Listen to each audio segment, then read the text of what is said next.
The names of 81 notable writers and thinkers are etched into the walls at the Central Library downtown. Only 5 of them are women, and no authors of color are memorialized. Now, the Indianapolis Public Library is asking for your help to change that. Joining me live this morning to talk more about it is Michael Twyman, a library patron and donor. Michael, good morning to you, and thank you for joining us this morning.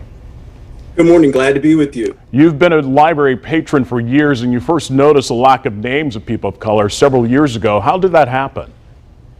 Yeah, well, I was a kid that grew up in the library. My summers were filled with swimming, summer camp, and the summer reading program. So I'm a library junkie.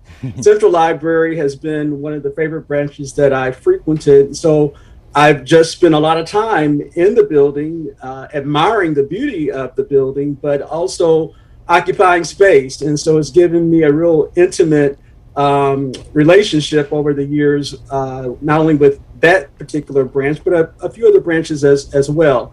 So it was probably as a young adult and quite a few years ago as I began to really study the architecture, which of course, you know, Central Library is a gem.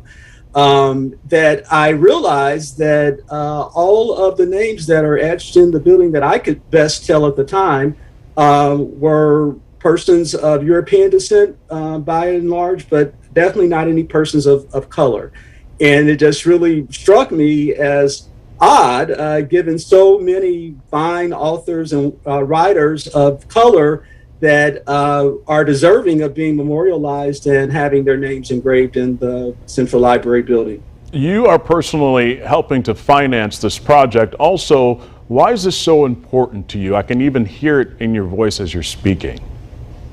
Well, I think we have just an opportunity to really correct the historical narrative. A lot of things that we often memorialize and have prominently displayed in particularly public spaces are not always reflective and representative of our diversity that exists within our country, as well as it does not speak to the inclusive nature of, again, so many contributors of various races that have been a part of the artistic and literary evolution of our society. And so it's just so important that we recognize that and that they are given their share.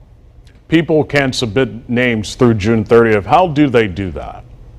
Yeah, so they can go online. They can go to the website of NDPL, Indianapolis Public Library. Right. There is a simple form. We ask that people would nominate those individuals who are deceased and are persons of color, and that maybe they can even share a little bit about why it is that they are nominating them. But we wanted to really open it to the community and the public so that this is an inclusive process. There are so many people perhaps that are unknown to a number of us that we would expect will surface as a result of opening to the larger public and again inviting their participation by being able to nominate names. And so they can just go to NDPL website and fill out a very simple form to be able to make that nomination. I appreciate the effort you are putting behind this. Michael Twyman, a library patron and donor, thank you for joining us this morning.